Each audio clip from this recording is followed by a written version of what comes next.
Variety, implement held sa hand applied during treatment procedure. Anything that is applied during procedure is instrument, no? Kaya nga lagi tinatanong ko, example, ang scissors ba ay instrument? Yes, because sometimes you use it during operation, diba? Operating field ng magpuputol ka ng celluloid strip. Ayan, pwede yung ginamit mo siya. So basically, instruments can be classified under cutting instruments, which is the hand and the rotary. But the rotary, sabi lang, nilalagay natin sa micromotor. Ang hand, ito yung ginagamit natin, which comprises of chisel, hatchet, hoe, gingival margin trimmer, spool excavator. Ba't nasama si spool excavator? Because spool excavator is what? It is what? A type of instrument that is used to cut the soft carious lesions. To cut the hard carious lesions, we usually use what? Burr. Particularly, round burr. Very good. So, yun ang natin. Now, for the uses of these instruments, dalawa lang yan. Planing. When you say planing, you plane the floor. And cleaving, you cleave the walls. No? Cleaving. Di ba ang cleavage? Pa ganyan. O, ganun ang cleaving of walls. Okay? Now, for the rotary, we often use burrs and stones. Nag-stones pa ba kayo? Hindi na, abrasives na yung ginagamit. O, sige, anong araw stones and disc? Now, when you talk about condensing instruments, I'm referring to plugging instruments, which is, number one is your plugger. Plugger or condenser.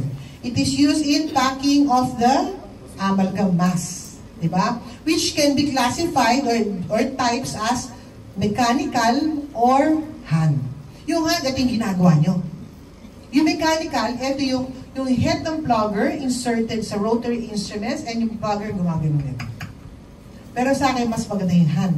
Kasi sa amalgam, number one, niya is what? You want to have a well-packed amalgam mass. Eh sa tingin ko, sa hand, mas well-packed ang amalgam mass. Okay? Now, for the plastic instruments, we have the spatulas, carvers, burnishers, etc. No? Eh bakit? Plastic, it's not literally plastic. It means plasticity effect. Meaning, when you do plasticity effect, yung mga burnisher, carver, yan ang gumagawa. Okay? Okay, hindi yung plastic na literal. For the finishing and polishing, again, rotary and hand. Sa hand, use your finishing strips. Yung ginagawa niyo sa Saan? Sa class 3, usually yan, sa class 3. Minsan sa class 4, ginaganon-ganon din nyo, pag very minimal finishing and polishing, hindi masyado tinamaan during the time that you did finishing. When you see finishing burrs, most of us were referring to composite finishing burrs, na? And yung meron yellow, blue, red, right? Okay.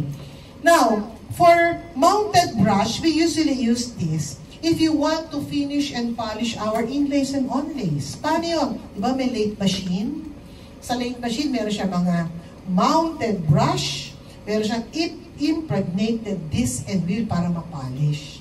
Pumunta kayo sa prosta section, yung sa kabilang wing, diba meron lathe machine, yun ang impregnated wheels, yung mga nakasabit na doon for finishing and polishing. Kasi once na na-finish and polish mo na siya, once na-build up mo na, pwede gawin mo finishing and polishing doon. If you have the composite gloss. Hindi yung makagamitin nyo, yung tatawa ko. Na-imagine ko sige ginagamit niyo yung, anong tawag doon? Yung gray? Yung nilalagay na parang gray, na tasalagay niya ng tubig. Pumice, pumice. Hindi yun, dapat yung pang-composite. Okay? Pakagawin niyo yun. Then rubber cap, ito yun, mga rubber cap yan. We use to finish and polish our composite. Meron ding factor na ibang rubber cap used for finishing and polishing. It depends on the brand. Ibang brand, gaya ng mga brand na mga Shofu, na mga 3M, usually this sila. Iba naman made out of parang rubber cup. Iba, naka-impregnate na sa brush. It means nothing. Nandun sa brush, pag binras mo siya, kikintab na siya. Depende yan sa brand. Now, let's go to isolation. Isolation, we often use this also in class 1. All classification, para sa akin bahat lower. Bakit lower? Yeah, saliva, number 1, no? At the same time, sa lower, nandyan yung ganyan-ganyan ng dila. Yung roof of the mouth. So, what will happen? You might injure the patient. And we've seen a lot of injuries sa clinic. No? During the time ng cavity prep. Cavity prep mo na, sinaksak mo yung pasyente. Or, nadulas ka, tatanggal ang frenum. O, nangyari yan. Bloody, my God. Massacre. Diba? So, how to use your rubber dam. And you know the component that, yung mga forceps, punch, etc. Frame. Then saliva ejector, kilala niyo naman yan, di ba? Evacuating tips and equipment, if you go to surgery section, yun yun. Yun the one that evacuates the blood or the saliva during the procedure, yun yun, yung suction yun. Cotton roll holder, ano yan? Yan. Walang pakit lang yan. Di ba? Meron pang ganyan eh. Pero sa vestibular area, pwede na kakapit na yan. Cotton roll din yun. No problem. So what are these miscellaneous instruments? These miscellaneous instruments, these are the instruments that, no? Na wala naman talaga siyang paglulugaran. Now, for mouth mirror, the primary use of mouth mirror is apat. LIRT. Tanda mo, LIRT. Ano yung LIRT na yan? Light reflection, indirect vision, retraction, tissue protection. Yan ang ginagamit ang mouth mirror. Dami, no? Dami na ginagamit.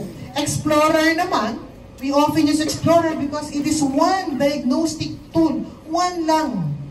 No? Of what? Identifying caries or non-caries part of the tooth. Pag there's a penetration, oops, baka.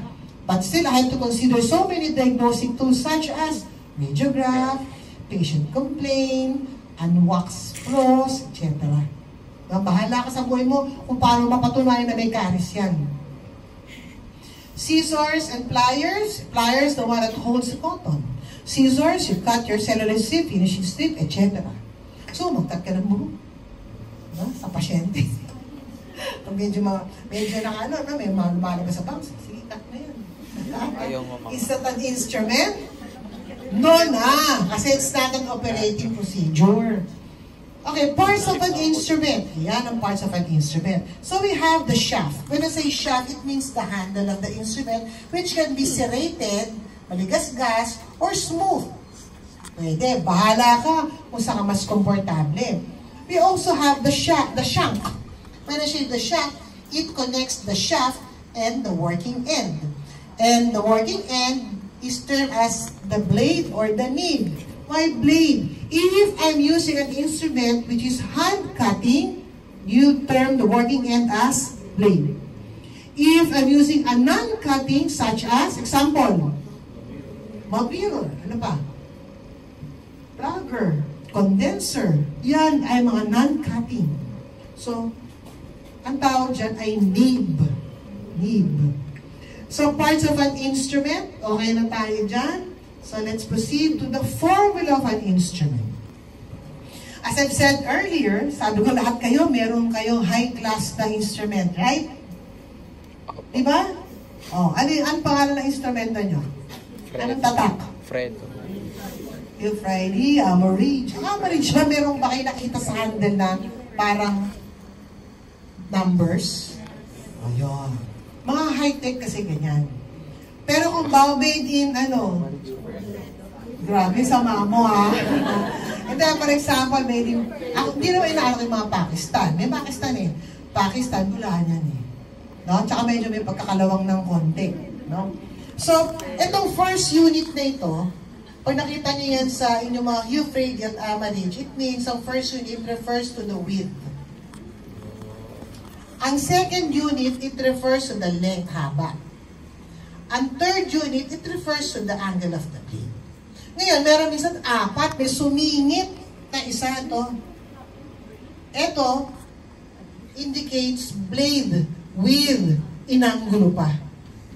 So yung width ng blade, binessure in angle, 92 degrees. Pag 90 degrees, diretso. Siguro ito medyo nakagano ng kaunti. That's why it's 92 degrees. Okay?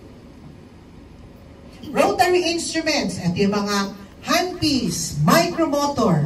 Again, it is an instrument that refers to a tool or device designed to carry out a specific function like cavity preparation. Diba? Finishing and polishing using rotary instruments. Pwede yan. So what are the characteristics? All rotary instruments, they have speed. Paano aandar yan? Walang speed. So when you say speed, it refers to the RPM of the surface feet contact on the tooth to be done or to be cut. So yung speed ay na naggagawa ng paraan para makat or to get in contact with the tooth. Then you also have the classification of speed. Long time ago, as I've said, panahon ni Lolo at ni Lola, we have the ultra-low speed, which is 300 to 3,000 RPM. Diba? Ano yung 300 to 3,000 RPM is... ano ba yan?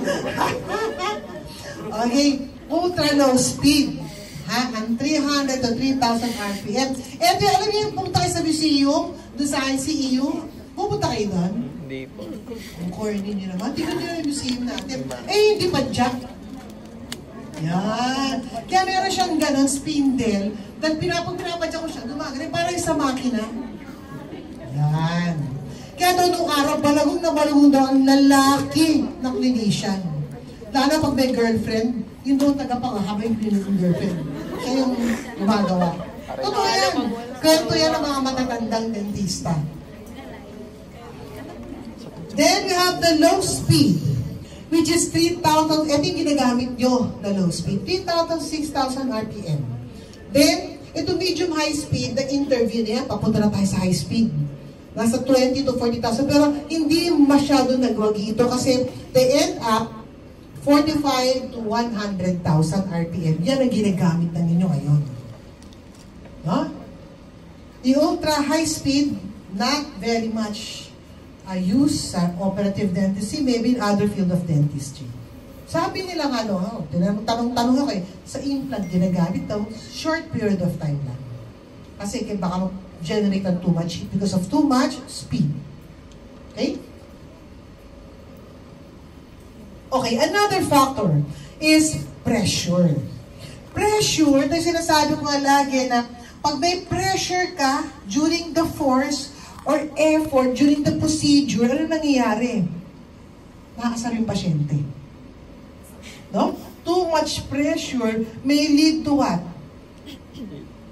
Heat. Tama. Because pressure is equivalent to force and area. So may force ka, sangipin. No? Pag may force ka sangipin, magpuproduce ka ng heat production, definitely. Kaya it is directly proportional to pressure. P is F over A. F is the mismo pag-grip mo pala ng handpiece, pressure na yan. Much more, dinukto mo pang ganun sa area, which is the tooth. Okay? So ito yung aalagaan natin, heat production. Kasi sa heat production, diyan ka na mag-i-inject pag hindi kinaya ng pasyente. Okay, vibration. All handpiece, they have vibration. Bilib ako pag walang vibration. Kahit minimal, meron yan. So, that vibration definitely will influence patient reaction. So, what are the causes of patient's reaction? Number one dyan, heat production. Bakit nagkakaroon ng heat production? Pag napadiin ka ng konti, too much heat production, anong mangyayari? Mangingilo. Yan. Plus, sobrang vibration, natatakot ng pasyente. And length of operating time of number of visits of the dentist. No? Lalo na kung medyo stricto ka sa pasyente, kaya kayo nilalayasan ng pasyente niyo. Siguro, nahabaan sa procedure, no? Ang tagal nakapila sa OD. Pagkapila sa OD, pag-akyat, ang haba ng pila sa peryo na naman. Kasi peryo, yun natin. At ang haba ng pila rin sa yan. Blockbuster. Diba? Pag humaba na, ayoko nung, kunyari babalik, bibigyan pa ng pamasahe, pero hindi na babalik. Kaya dapat lalambingin nyo mga pasyente. Ganun talaga ang life. Kaya, kunin mo na lang yung alam mo, boyfriend mo, girlfriend mo, para sure na hindi kayo iwan. Diba? Relax, hindi kayo iwan. Now, how do we minimize this irritation? Paano ma-minimize irritation? Number 1, huwag niyong habaan. Di porkit may itsura, hinahabaan niyo. No? Amal. Number 2, intermittent application of the tool. From the very start,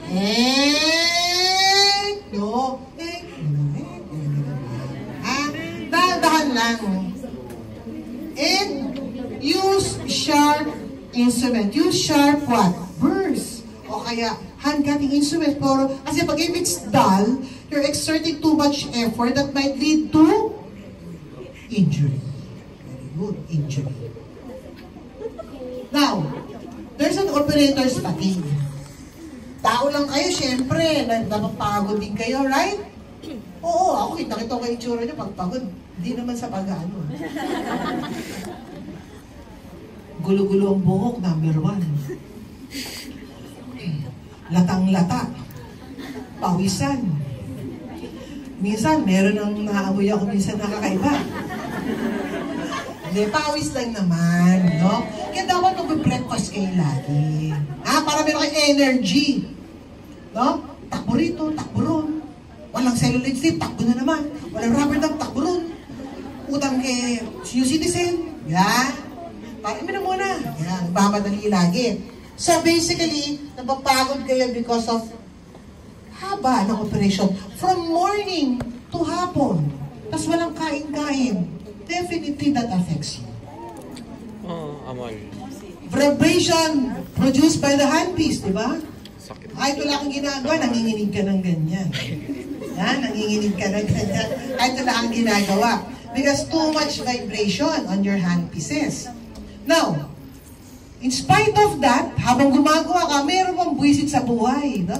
Forces that controls rotating instrument is such as, ano? Ano yung pinaka-buwisit sa inyo pag gumagawa kayo? Dila. Kung pwede mo lang gupitin. Most especially if the patient is what? Macroglossia. Sabi nyo, mahaba ang dila, malapa ng dila. Diba? Yung mga, yung sabi matataba, grabe ka naman. Pero may mga tao talaga mayroong malalapad ang dila. Kaya mga malalapad ang dila na yan, prone sa dental caries. Bakit? Sa ilalim ng dila niya, minsan nandun ang mga food debris. Yes, kaya dapat lagi yung sila pagbumumugin. Apprehension on the part of the clinician. Ay, naku po, patay tayo. Patay ka ganyan. Hey. Ayusin mo nga, anak. Kaya mo yan, anak. Apprehension on the part of the dentist or clinicians. Yan. Bakit may ganyan na bigla? Netflix. So, huwag yung papakita sa pasyente, mga anak. O anak, yan. Very good, very good. Huwag yung papakita sa mga pasyente, this is your first time to do a class 2 or indirect restoration. Dapat confident ka, maayos. Kasi matatakot din sila. Okay, always be confident. Okay? And then, first time ko pa mag-RCT. Lack of patient cooperation. Yung mismong pasyente mo, hindi nagko-cooperate pa ganyan, dispatchahin mo na yan. Magtatagal ka sa cooperate. Okay? Yan ang suyo. Huwag mo siyang suyuin. Sabihin nun, hindi siya. Hanggang sa bandang uli, kinuhanan ka na ng pera. Diba? Magpabibili ng cellphone. Syempre, ikaw, ipit na ipit ka na. Okay? Now, it says here, source of power change the shape of dental practice. So, ano ibig sabihin nun? Noong unang panahon, kung hindi na-develop ang handpiece, yung high speed, what will happen? What do you think? So definitely, baka up to now, Wala. Sira. ano pa rin tayo? Bunot doktor. Bunot ka na ng bunot. Kasi if you use a ultra high speed or maybe a micromotor, definitely it will generate too much heat. From a normal tooth, magiging ano yan? Hyperemia. No? Hanggang na-endo mo na. Etc. Okay? Kasi nga, wala nga siyang coolants na pinapatay nyo. So, instrument designs, I just want to say that all handpieces, they may be straight, contra-angle, right angle. Straight, yung ganon. Contra-angle, parang kumurba. Right angle, ganon din siya, pero naka-right angle. No? So, if you will buy a handpiece, make sure less friction, torque, and vibration. Pag nakita mo ng vibrator, namiikot yung handle, do not buy. Eh, baka hindi nyo alam, ano kayo, bili lang kayo ng bili, di ba? So, types of rotary tool, you can use burrs and stones. Do you still use stones? So, siya. Okay, hindi na. Abrasives lang, no? So, here, the classification of dental burrs, we have steel, tungsten burr, but we use the diamond burrs. Ito lang gusto ko lang sabihin sa inyo, ha? Pag round burr, series of 1-4 to up to 10. Pag sa revalid niya, ha? Bawa. Number 3, ano yan? Ano yan? Multiple choice. Number 3, anong burr yan? Kaya yun, di ba? Round burr yan. Series of 30s, inverted burr. Series of 500 to 900, 500 and 900. Yan ay straight burr. And series of 600 and 700 is your tapered burr. Okay, tip yan ha, para sa ano. So parts of a burr, we also have the head or the blade. We have the shank. Another term for shank is neck. Connects the attachment. And we have the attachment which is engaged in the handpiece. Okay? So, ito lang yung ginagamit ninyo, ito yung latch type, etc. Friction, ang tawag natin dito, friction grip, pero sa panahon nyo, ang tawag dyan ay push. Di ba? Push. Isang inis ko, ano yung push? Okay, that ends our, hindi pa naman, our tooth structure, tuloy.